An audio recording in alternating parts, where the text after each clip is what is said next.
podcast. I am Colin, and you call people. What a bunch of passengers!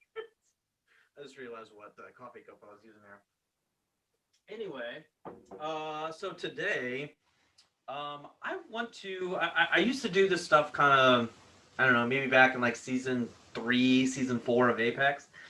Is I used to do a little bit more of like tips and rankings and whatever. And I haven't really done that the last at least like 2 or 3 seasons, maybe since like season 5. I think maybe I did something. So I kind of wanted to go through and rank the legends and kind of evaluate it on my end and maybe like where I feel like some people need some buffs or nerfs or whatever. And I'm just kind of winging this. I kind of have a general idea of where I want to kind of rank some people. Some people it's just going to be a kind of a gut reaction on. And full disclosure, like I'm not amazing. So this is just my own personal opinion. I am not an Apex Predator or Master or Diamond. So I am just not that awesome.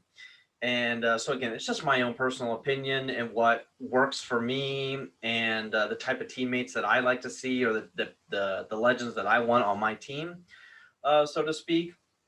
Or at least maybe some people who need some buffs.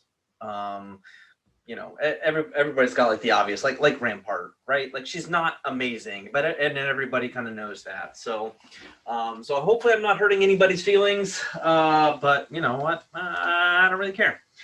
Feel free to comment or whatever if you need to, and say I am way off on my assessments of legends. So let me pull up. We're just going to do a regular, good old-fashioned tier maker, right? So I'm going to rank on an S tier, being obviously the most elite legends, down to F. But you know what? I'm just going to like totally get rid of F. I don't feel like there's legends that are that bad that deserve an F. So we're going to do an S through D tier. I feel like that's fair. So that's what we're going to do today. Okay, so an S through D tier. So we're going to start at the bottom and work our way to the top. Like nobody wants to work their way down to the bottom, right? So to start off in the D tier, I'm going to try to split it up as evenly as possible, so there's not like 8 people in the A tier or something like that. I'm going to try to do like 3 legends per tier. Is Rampart? I think is maybe like the currently probably the worst legend. She did get like a pretty decent buff with her both walls and turret. I've actually played I don't want to say a decent amount, but I have played with her quite a bit this season. And she's a lot more fun. The walls are a lot more useful.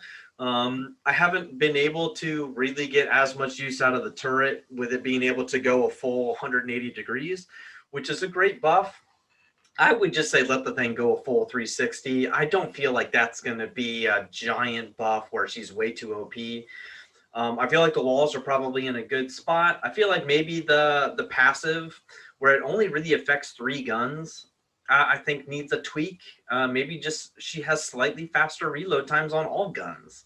You know, make her like the total gun expert where she can just reload faster.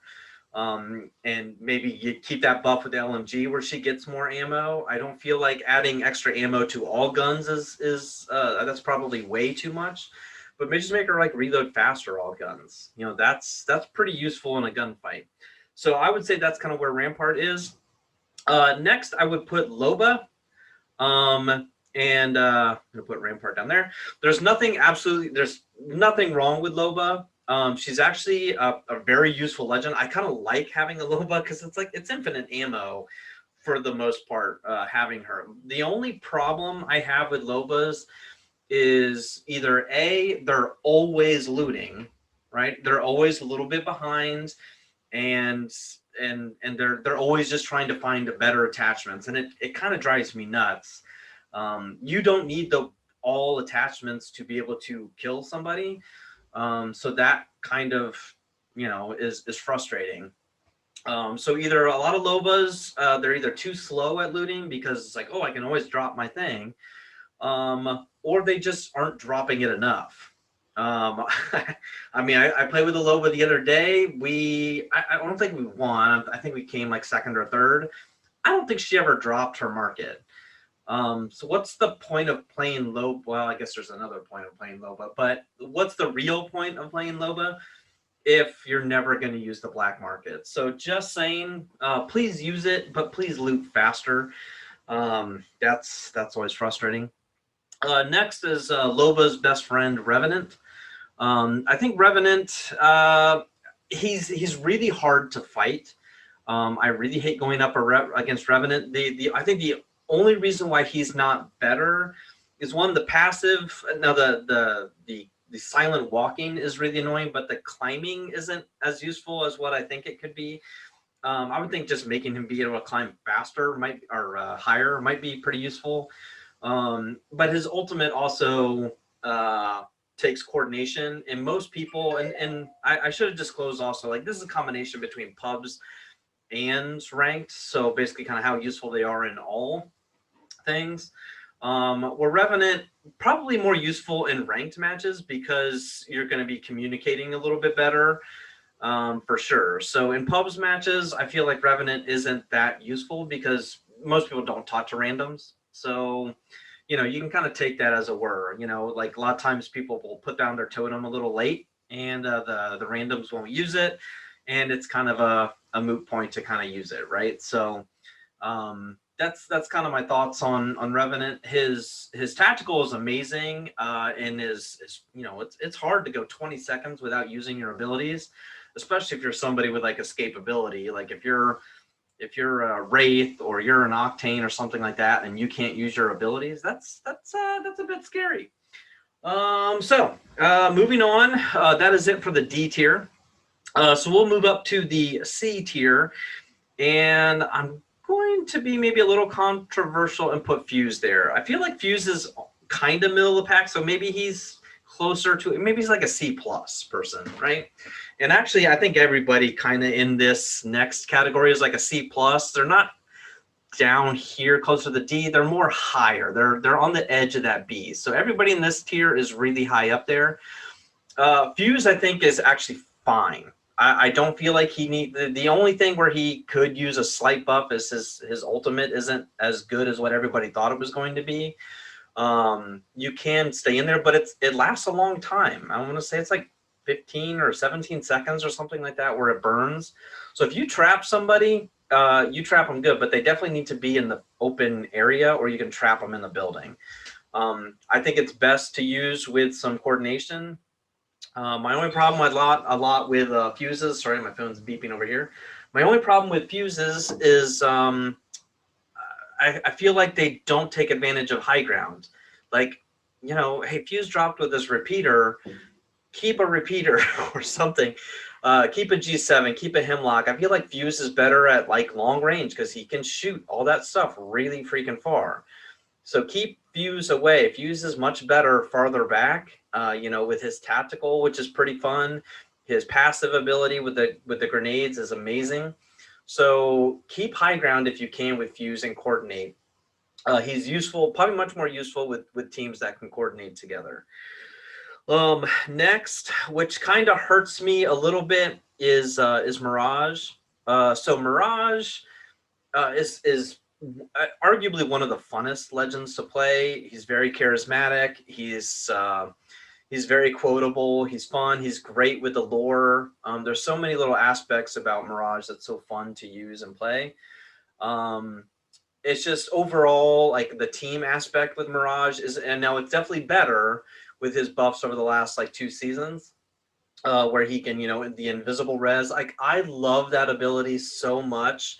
It's probably honestly my favorite ability of Mirage's is the cloaking when reviving, because like you can pull off so many funny things with that. Is like popping the ultimate, jumping around a little bit, and then reviving a teammate right in front of somebody. It's so fun. He definitely makes me laugh the most. You know, he is useful. It does feel very good to bamboozle people and make people look like idiots. So if you're a great Mirage, he's definitely pretty decent. I just think there's a lot more legends that offer a little bit more right now. I don't think he needs any tweaking or anything like that. Maybe he could, maybe down the road they'll adjust his ultimate maybe or something. I'm not sure. But overall, I think he's in a really good spot. He's very fun. He's very, I think, noob friendly. So anybody jumping in, he's a pretty decent person to use right off of the bat. Next is Bangalore, who, again, a C plus, B minus type of a person. She is extremely good. It's just she never gets touched. She never she's never buffed. She's never nerfed. She's just like the forgotten person. She's also very common with newer players because she's like, oh, she's a soldier. So like that's what I'm used to coming from Call of Duty. So I get that 100%. I feel like maybe her passive is kind of garbage. I kind of wish that got tweaked or looked at a little bit. But I feel like a lot of the Bangalores, they're either like the very new players who are like, this is my first game, or they're OGs who have been using Bangalore since day one. I don't have any problems with Bangalore. Again, like I feel like maybe just a tweak to her passive, and she's golden. Next is Crypto, and I think I'm just going to put Crypto into the C tier because Crypto is another one of these people that needs communication. I mean, obviously he's like the king of being able to communicate and stuff like that. So if you're not on a mic or not communicating with your team and you're playing with randoms and you're just muted the whole time, Crypto's not as good. I just feel like, of anybody who has like a main, Crypto's probably like the least common person. Like, oh, I main so-and-so. Crypto's probably the least common. There are definitely a handful of people out there that are very good with Crypto. But I feel like a lot of people have kind of converted over to other people. And even like the top Crypto people in the world have actually changed over. Sorry, now my phone's ringing. I should just silence my phone. Sorry about that.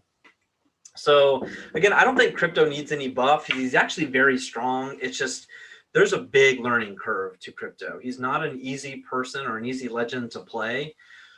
So Crypto's kind of that guy that takes a pro to really play him. And if it is a pro playing him, an experienced user, then Crypto's going to be an easy like A tier type of legend. But for somebody just come in and pick up, or the average player, Crypto's hard. So I'm gonna bump him down a little bit. Next is Lifeline. I'm going to put Lifeline in the B tier because really of her passive. It's by far the most obnoxious passive in the game with how quick she can revive. And I feel like that's probably going to be tweaked in Season 9 is how fast she can do that. Either like it's on a cooldown or something. Where she can't quite revive as quick. But fighting a team with a lifeline, like knowing you have to knock the lifeline first, is very obnoxious. Her ultimate is kind of, not great and could use a buff of some sort. And then her tactical with the drone is handy. It doesn't heal super fast, which is fine. But her tactical is what everybody uses lifeline, I think, for right now. So she's just great at reviving, which is what she should be good at as that medic. So again, Lifeline, I think is in a great spot. I feel like, just tweaking the tactical because she's so obnoxious and hard to fight. Next is Watson. So Watson, the problem with Watson, again, is most players do not know how to play with a Watson. Watson, you can be campy with Watson, but you just need to be able to communicate with Watson. Watson is designed as that perimeter type of person, setting up that perimeter. And a lot of people are like, they just don't understand how to play with and how useful Watson can be. So again, it takes a team, I think, to play with Watson, which is why she's not any higher and she's just kind of middle of the pack. It takes use to being that. So I don't feel like she needs like a total rework, but there's something. And my ultimate suggestion, I think, for her is her tactical. with the fences, I think just needs an on-off switch. A lot like you can control Mirage's tactical, his decoy right now, just by hitting the one single button. I feel like why not being able to turn off and on her fences would be amazing with the stroke of one little button or down on the directional pad or whatever. I think is a great buff to her without doing any type of rework or anything like that. It would be a lot of fun trapping people into a building and then turning on fences and the realize like setting up fences outside, inside, all over the place, and all of a sudden you're in a Saw movie. So yeah, that's why that's why I think Watson's kind of in the middle of the middle of the pack there. She's extremely useful. It's just people don't know how to play with a Watson on their team. Next is Pathfinder. I think I'm going to keep Pathfinder in the B tier just because his grapple's not as crazy as it used to be, which is fair. Yeah, I mean, I think just because there's other people with Bloodhound and Crypto that can do his passive as well, he's not any better. He's still probably one of the most mobile legends. And I think if his hitbox gets adjusted again to be back to where it was, he's easily going to move up into the A tier. I think that's right now he's an easy target to hit because he is a super tall robot, so he is super easy to hit right now. If his hitbox gets adjusted back to where it was, and they ever touch his tactical again, if it gets sped up somehow, then he's one of the top legends by far. But right now, like he's not even really used in pro leagues very much because I'd much rather use a Crypto to hit the beacons, right? To revive. I can revive faster. I can do the survey beacons faster, and much safer. So that's kind of the downside of Pathfinder. So moving on. Next is our A tier. I'm gonna start with Caustic. He's again super annoying to fight. Most people hate and despise anybody who touches, looks at Caustic, and I get it, but he is a super strong legend. Until his gas is touched, he's always going to be an A legend. For sure. He's extremely useful. He's probably, I mean, I saw somebody last season who just soloed as Caustic all the way to Master by himself and would pretty much just never help his teammates and just pretty much camp all the way just to see if you could do it, and he did it. I'm sure he felt bad about it, but you can easily camp to Master if you have the time to just camp and you have the patience and are okay with boredom to camp as Caustic. So yeah, just saying he's at that level. Next I want to say is Octane, mostly because like he is super fun and the bounce pad buff is amazing. You wouldn't think like just being able to jump a little bit farther or a little bit higher is all that useful, but it really is. And then last season when he got his buff with his passive of being able like the mending and the healing, with that being twice as fast, Octane is extremely useful. Sometimes the only problem I have sometimes with Octane randoms and Octane teammates is you never know how they're going to be. They're either like super awesome and they're going to pop off for 1,800 damage and 9 kills and help get you a win, or they're going to run off by themselves and get downed and leave. Type of thing, because they're faster and they're much more mobile and stuff. So and I think it's just a personality thing with Octanes. So Extend, extremely useful, much more helpful with the team now with the jump pad. So it does help the team a little bit more than it used to. So yeah, he's easily moved from like a C tier legend back like 2 seasons ago to now an A legend. So yeah, great buffs on Octane. Next and last in the A tier, oops, he is right there, is Bloodhound. I'm not a super big fan of Bloodhound, but he is a super popular pick from the beginning because he looks like that faceless assassin. He's also kind of easy to play with at the beginning. So if it's your first day playing Apex, he is an easy legend to pick up and start running with. His scan is so crazy with how far it can go.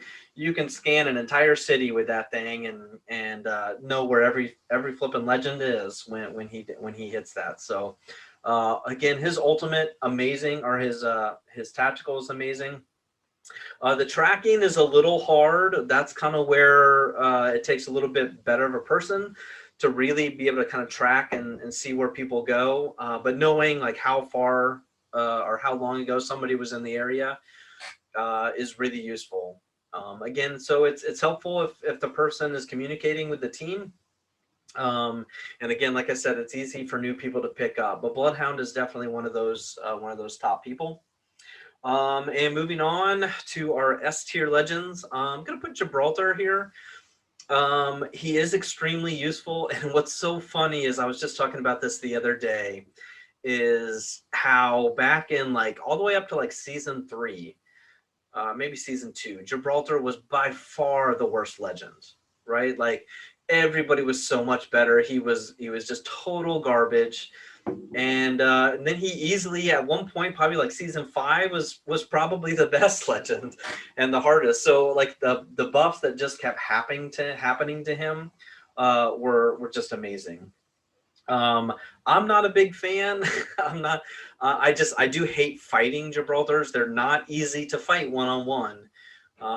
So I always recommend anybody playing Gibraltar for that first time is just pick up a G7 and set in the back, and you'll win 9 times out of 10.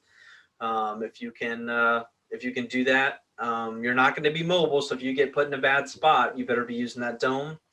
And the people who are like masters with Gibraltar, man, they are not easy to fight. They feel like they move faster, and they know how to use those abilities at the perfect time to be super obnoxious. So yeah, I mean, Gibraltar's right there is one of those best legends. He may take a little bit more time now to really get used to and really master. So he's not quite as easy to pick up as he used to be, but he is still very good. Next, I'm going to put Wraith.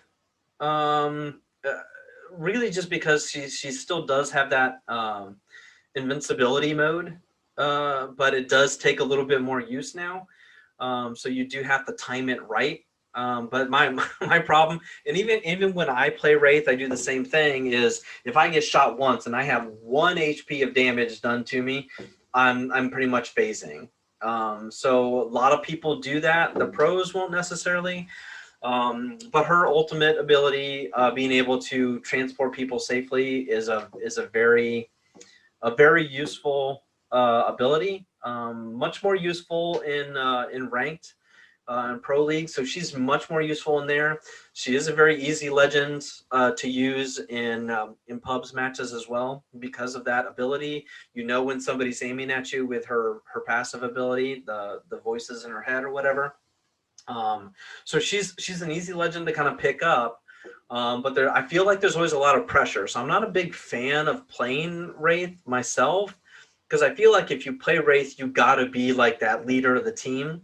And like, while I'm a tactician, I can help move people and I can make good suggestions about where to go and what we should be doing.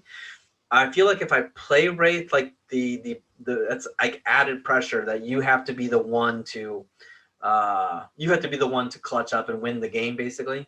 So if you're not the one, fragging out and getting the most damage and most kills, then you're like almost shunned as a Wraith. It's funny. And right now, I feel like the most OP legend is Horizon. She is by far the hardest legend to shoot, especially when she uses her abilities. Her ultimate ability is, sorry, why is my phone is going absolutely insane. I'm a popular person today. Her ultimate ability is not the best, but if it does work and you do get onto a team, as long as you have nades and stuff, I mean, it's super, super useful. But really it comes down to her tactical ability, which is absolutely insane. The passive is, a lot of people don't feel like is the most useful, but man, when you can hit the ground and you're hitting the ground running, it's a lot more useful than a lot of people give it credit for, especially coming off of her tactical, getting boosted up in the air. It's not always, unless somebody's at the top and sitting there and not moving or strafing in the air, then actually she's pretty hard to hit. But if they're just sitting there, that's about the only time I can actually hit somebody, when they're on that tactical. It's also useful for blocking doors, blocking anybody chasing. So if they're going through any type of choke point, popping that tactical or even the ultimate, you're going to be able to get away. And like I said, she's by far one of the hardest to hit. And I think right now, I think she's the only legend to kind of pass Wraith in win rate, and in win rate, and even I don't think pick rate. I feel like Wraith is still probably number one there, but she did pass Wraith in win rate. So yeah, there we go. I mean, that's it for me, as far as kind of ranking the legend on where I personally feel like they stand, and maybe what can be done to adjust them. Again, this is just my own personal opinion. You don't have to hate me, or if you're legend, I ranked low or whatever. So again, like I said, just my own personal opinion, but there we go. So I kind of put them in order the best I could. So starting with Rampart, going through all the way up to Horizon. So stopping that. There we go. All right. So that is it for me for today. Again, thank you very much for coming in and listening to and checking out the podcast. Hopefully you're watching on YouTube. It's definitely a lot more friendly on YouTube. So if you're listening on like Apple Podcasts, thank you very much. But I highly recommend coming in and checking out the podcast over on YouTube, because you can see faces and I shared a screen the whole time and actually ranking legends. So that's a lot more useful. All right, all. Thank you very much for watching. Later.